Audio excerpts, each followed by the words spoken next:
Alright, to build the wheel, first you have to unbuild the wheel. And it's fairly easy to do. Just get an Allen wrench. This is not metric, unfortunately. So you have to find an Allen wrench that fits it. I have no idea what size it is. Maybe 5/32. But just take off all of the wheels and keep all of the hardware. The only thing you're not going to need at the end are the two pie pans that go in the middle of the wheel, and the bolts and standoffs. So I won't bore you by taking 15 wheels off, but just remember to take it all the way apart. So this is what you're left with when it's all taken apart. These standoffs you can use as temporary nuts while you're reassembling it, or you can use actual nuts, I believe. So don't just toss them, unless you might need them for some other project.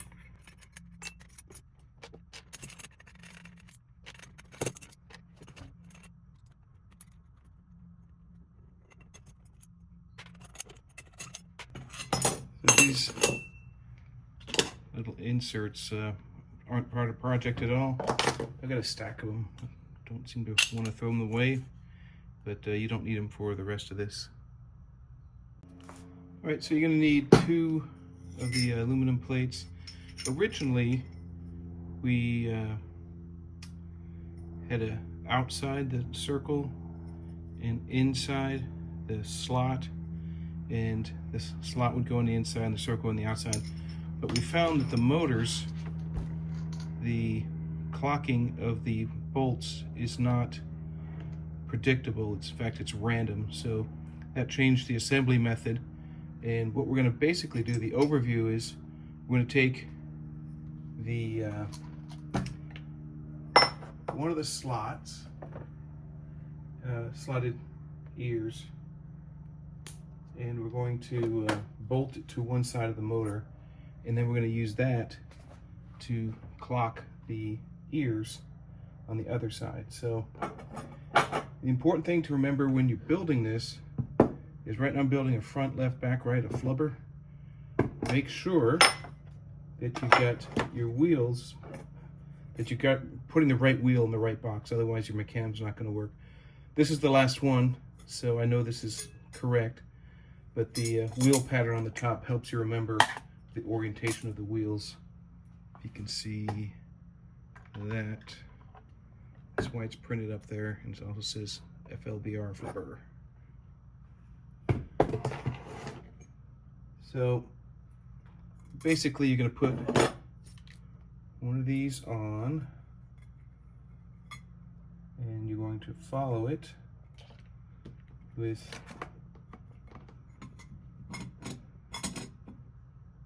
the ring, the adapter ring,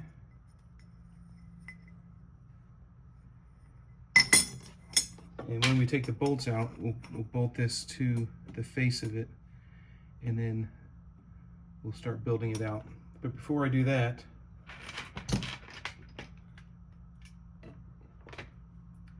it's time to ruin this motor's wheel, which is a shame because it's a nice wheel, nice and grippy. But just pick a spot, take a knife, and kind of score it, and then you can kind of lift it up a little bit.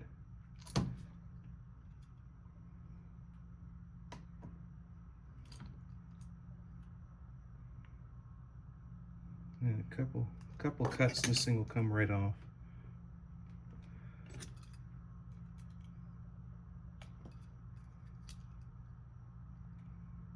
Try not to dull the tip of my blade here.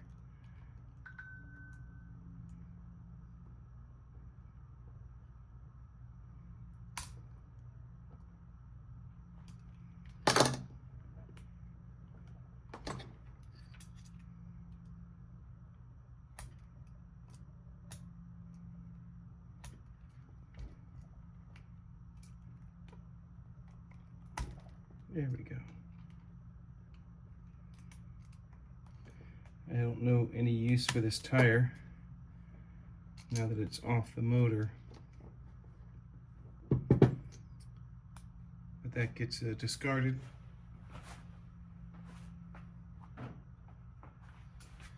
And what you'll need for this is a Torx. Let me see if I can figure out exactly which one it is.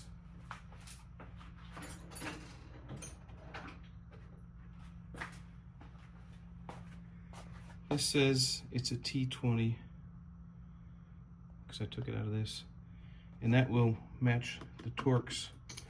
And what I do is just break them, each one of them free, because you really don't want to disassemble the motor per se. And once you start taking these screws out, this plate will spin in relationship to that tube. So I'll leave one in to keep it from spinning around unnecessarily until it's time to take them all out and insert the modification.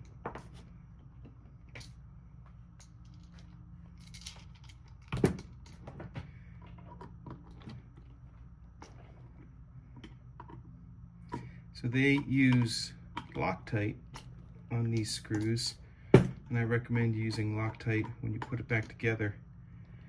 What I end up doing is build it, clock it, and then take the screws out and Loctite them separately, so you don't commit yourself to something if you make a mistake along the way.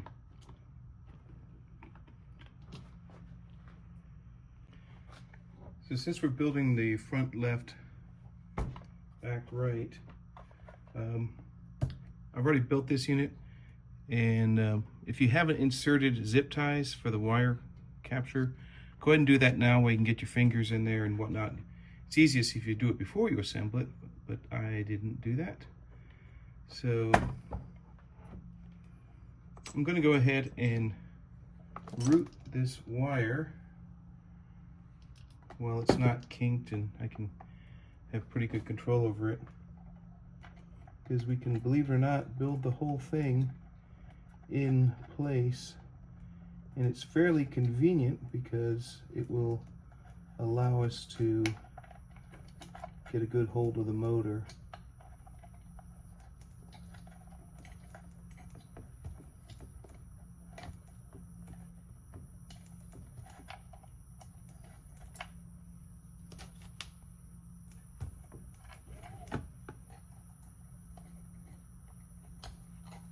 There we go.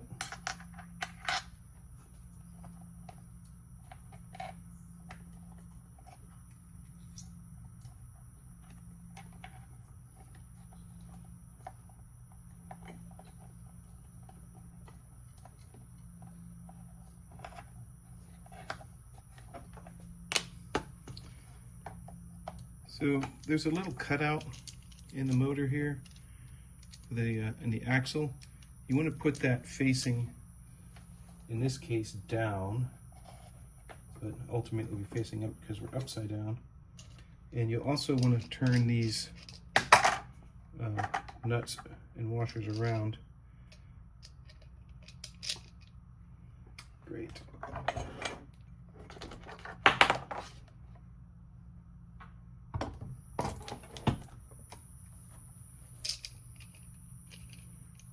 Because they come in installed the opposite way we want them.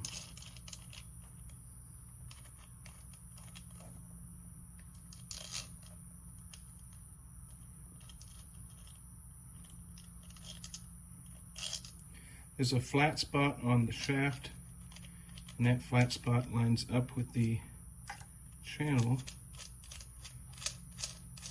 in the metal cutout. So that little slot goes facing down, and we just route this wire through there. And oops, sorry about that.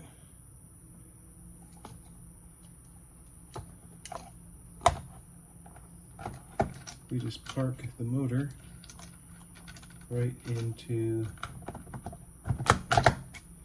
the case and make sure it goes all the way down. Oops, this is wrong. These are supposed to be on the inside.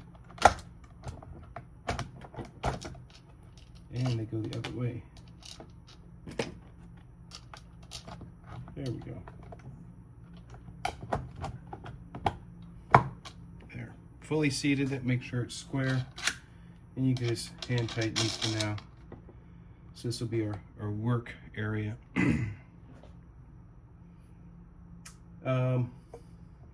Having done all that, I needed to put this on first. All right, so what I've done is put the ears on first and then the plates. And I just have one screw in each side. It's a M4 18 flathead. And basically what I'm doing is going to build each side one at a time. And just to keep things in shape, I'm just going to go ahead and populate all the screws, because the orientation of these two plates in regards to each other doesn't matter too much. But I will take advantage of one of these sets of pre-drilled holes to help with the clocking.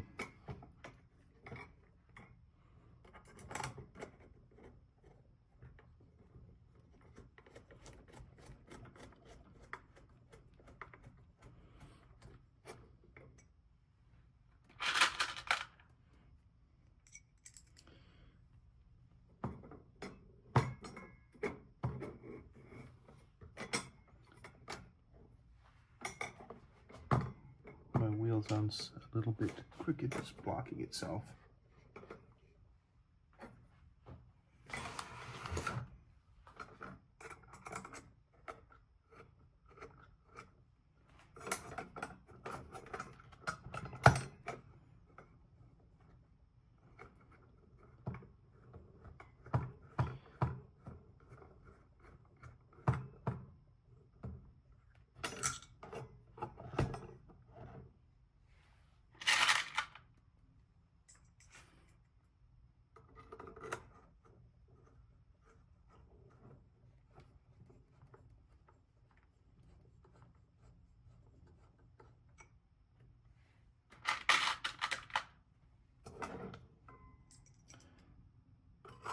So once these plates are installed, I'll go ahead and tighten them down, but I realize I'm going to take the screws out and put Loctite in. But I just want to get the kind of the final dimension so I can clock the ears in relationship to each other. Which is kind of nice that you can build the whole thing in here. I will be spinning it on its side because I'm going to be drilling holes in these metal plates, and I want to kind of not drop them in the motor if I can. That's another reason to close up all of these gaps. But the plates will bulge out a little bit when you take the screws out, the original screws out. So I want to make sure that the motor's assembled square, and these are parallel to each other. It's a little bit tedious, but that's kind of the lot we're left with because they didn't build the motors in the same fashion. Every single motor is unique. These screw patterns are the same, but they're not necessarily locked in with each other from one side to the other. This one has a little bit extra Loctite in the hole.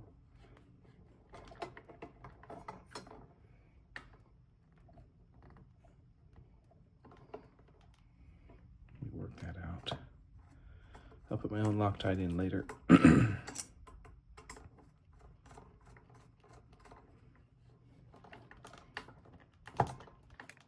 Oops, sorry about that. Camera bunch.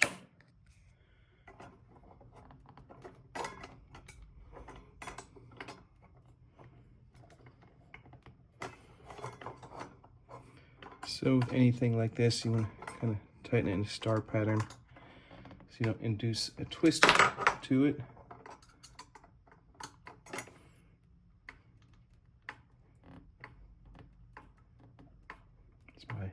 extra Loctite bolt.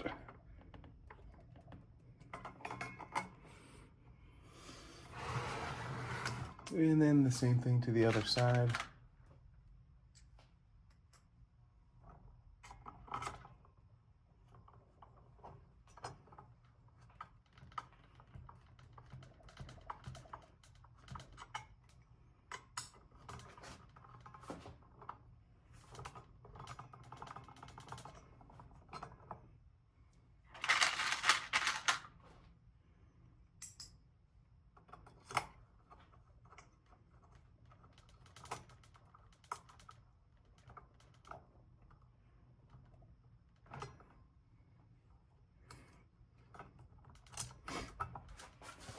Oh,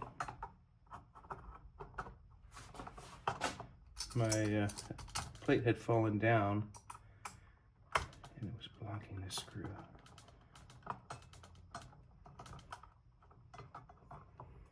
I think.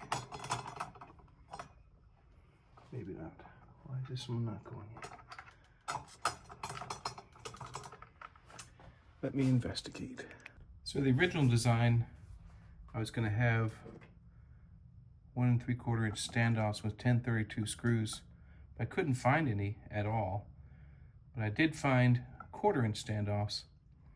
But then once I got into it and found out that the bolts weren't clocked with each other, that whole plan went out the window, and I realized I could transfer the load from one side of the motor to the other because this is a solid hub and it's tapped randomly on each side. So I'm just using those 1/4 inch standoffs to clock one side of the motor, and I'm just using 1032 bolts, and this will be tightened down, and this will stay in the build. And what I'm going to do is drill and tap each of these other 6 holes on both sides. But before I tap the second side, I need to install enough of these wheels to make sure that I'm not, if you're lucky enough that they line up with the holes, like right there's a hole. I don't think that's going to line up. No, it doesn't. So it's off. So what you want to try to do is find an orientation where there's plenty of meat. You don't want to hit it in this little joint right here. You want to hit it in between joints as close as you can, and it still clocks. So I'll work on that for a second. I'll be right back.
So what I did is I took this little tool here, which fits into these holes perfectly. I took a 2.5 millimeter drill bit and drilled a little pilot to start the hole. Then I have this device here, which is a drill, then a tap, then a deburr. But I don't like the tap, it's easy to break. So basically what you do is you set your drill activate half torque so that if it runs into too much resistance, it stops. That's that buzzing sound you heard. And it'll actually tap a little bit of it, then reverse the drill and back it out. Then what I do is I come in here with an actual tap and slowly come in, find the threads, and finish tapping it.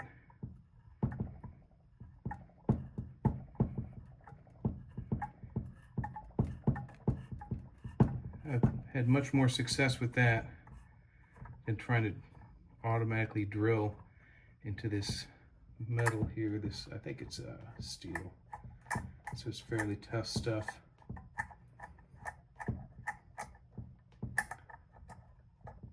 So what that does is it creates a nice little spot.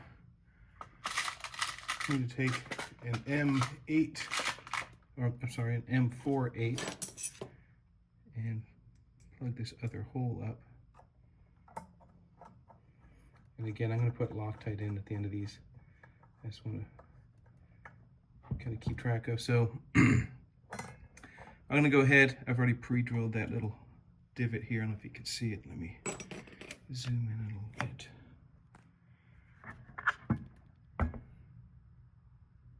There's that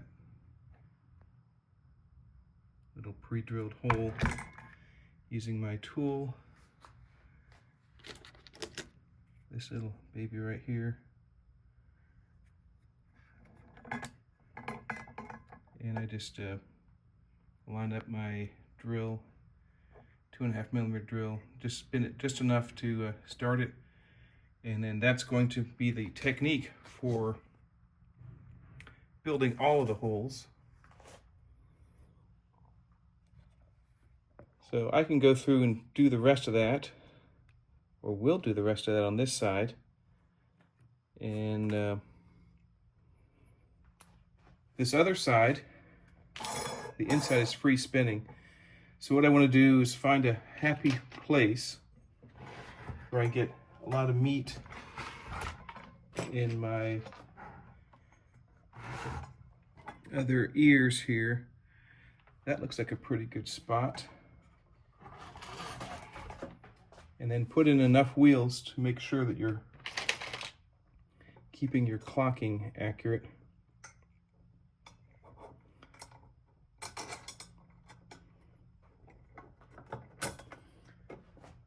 And you can't put in too many.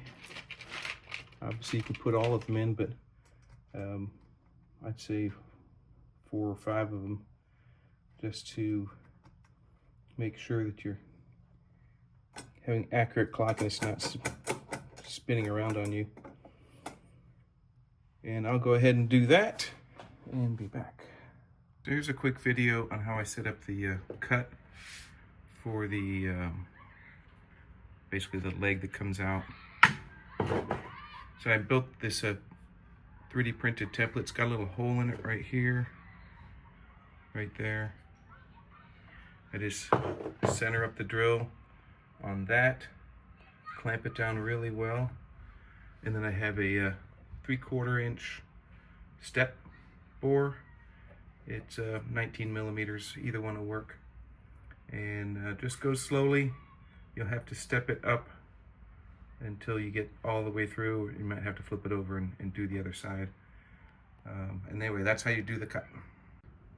So I went slowly and got to the max depth of my drill press, and now I have to readjust the table and do another pass.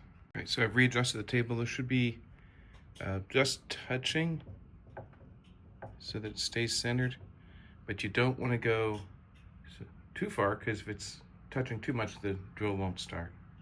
And then finally I flip the piece over, and again it's just almost touching, so that centers it, and I'll finish the work. When you're done with the cut, you want to file off the edges here and here so that it's more of a slot than a circle. And you'll pick a file you don't like, because it's going to get these little aluminum buildups in it. So only make a few cuts and brush those out, otherwise they'll build up into these big nodules that are really hard to get out of your file. But this is not too bad. Alright, so finally, once you're satisfied, you can fit the wire guard in without any problems. These are M4 8 nut or bolts, and you just bolt that on. I wouldn't tighten it just yet in case it needs to slide one way or the other when you go to assemble it. Alright, so this is a quick and dirty how to put this together. So what you want to do is countersink the holes on the back of these plates, because these are M3 screws that mount from the back on both of these. And what you'll find is this is not symmetrical. This side is close to the edge and that side's far away from the edge, so it's easier to put it on the rail. If the rail's here, that way it'll be easier to mount. So for the little looper keeper here, mount these on first and get them as square as possible. And then I pre-loaded all of the T-nuts, M5, M5, M5, M5, and the little ones are M4s. So do the final installation.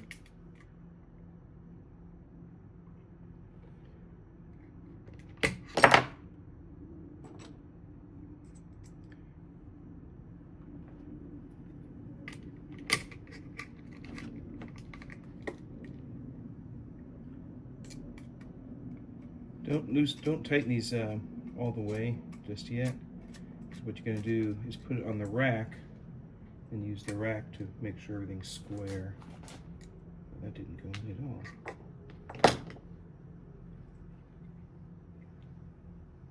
There we go.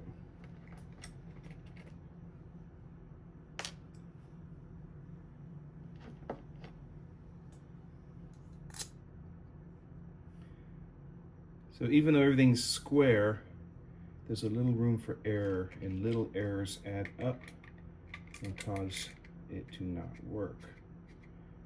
So what we're going to do is install it onto the rack, or the rails, I should say. And then once it's on the rails, we'll use that to square up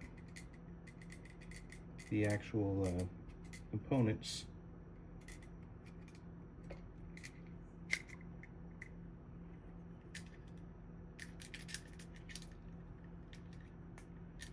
And that will make sure it runs smooth.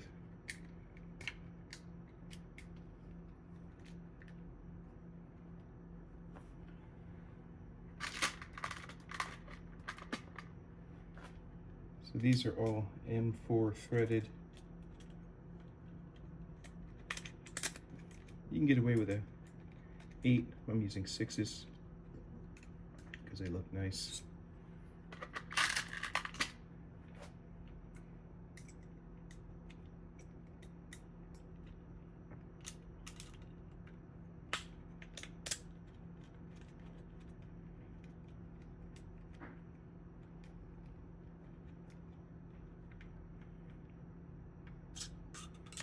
Alright, so just kind of snug it up, kind of push it together to make it look square.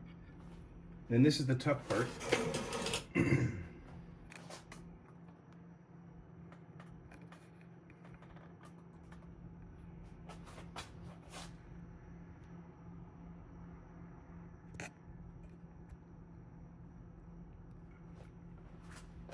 So you kind of have to get two things perfectly aligned at once.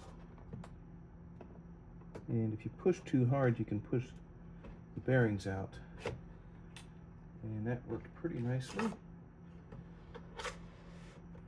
So at this point, everything is loose.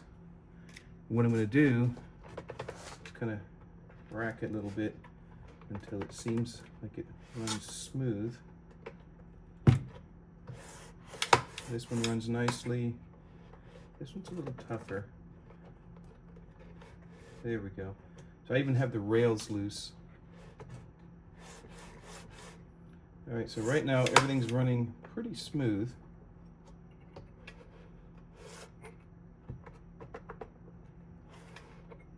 Okay, I like that. So I'm going to run these to the extremes, then start from the middle out, slowly and carefully tightening everything down so that they are in the exact right spot. If you wiggle them, they'll get twisted in one way or the other, and then they won't behave themselves.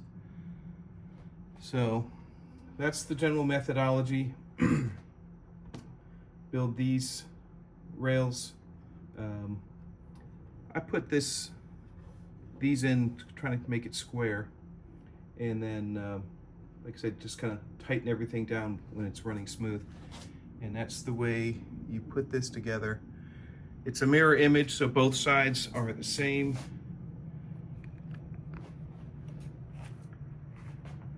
And then the general process after this is to put in the crossbars, mount the back plate, and we'll show you some more there later. So in case you're wondering how you tighten the bottom ones, there's these access holes here and here. You just slide the slider in front of them, and then you can poke a tool through. I'm out of hands, so I can show you. You just line it up so that the hole lines up with the screws. Both of them are lined up in the same position, and you simply put your tool in there and adjust it. And what we have is a complete base with the sliders, and then we'll build out the rest of it. All right, so to put these plates on, first step is to put these screws into the tapped holes, and the fat side goes on the inside. And these are M10s. I'm using M8s. You can use M10s if you want. Just more twists to turn.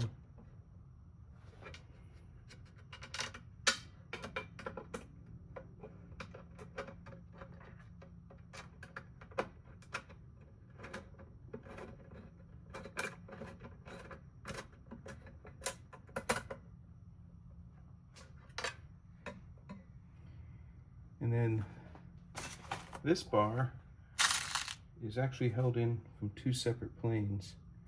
It's held in from this vertical wall here, and then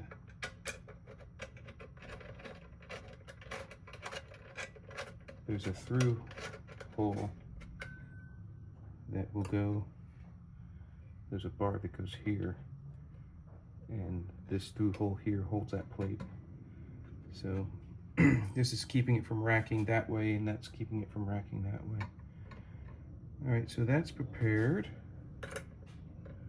And then we just fill in the blanks with these other center bars. There's one on the bottom, in the middle.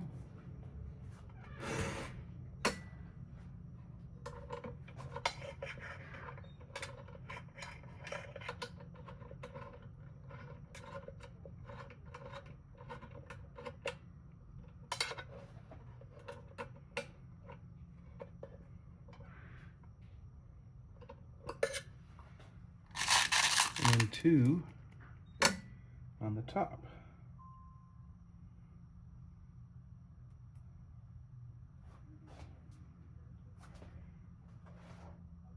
And I have to go figure out where those two go, because there's 4 holes here. I want to say they go in the bottom.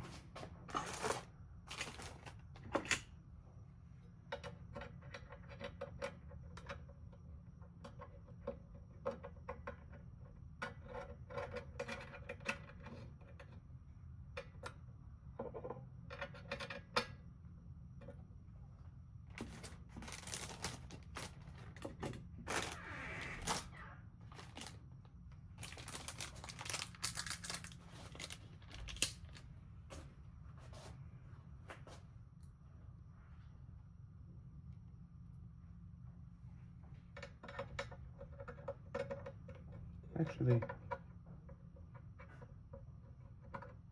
probably go here. Have to figure it out here. Hold on a sec. This looks like, I remember it looking like this.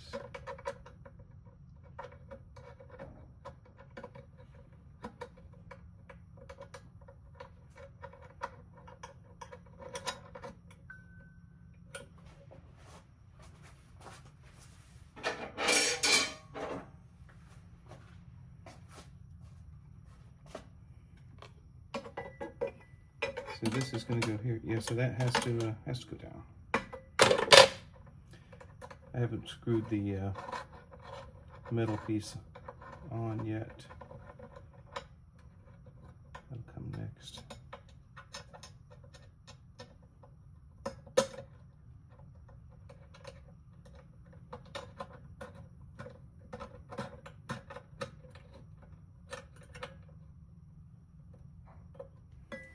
Yeah, so when this is fully built, these bars here are right in like that.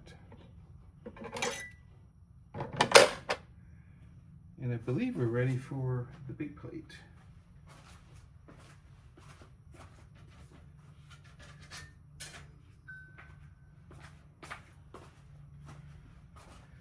So these are symmetrical, doesn't matter which way you put them on.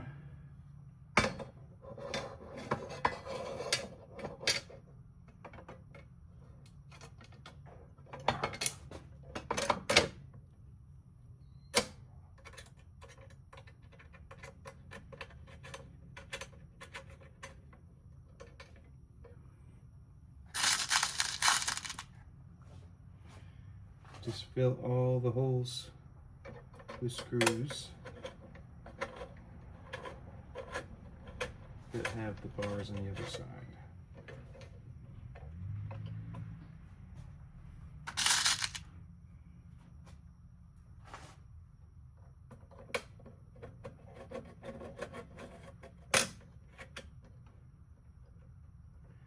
And these are going to get held in with a couple other pieces. Most notably that top cover that I have to mount still. These through holes line up with those, and so it'll get held there, and then we'll get some 20/20 extrusion going on in the top a little bit later on. All right, I'll come back with that.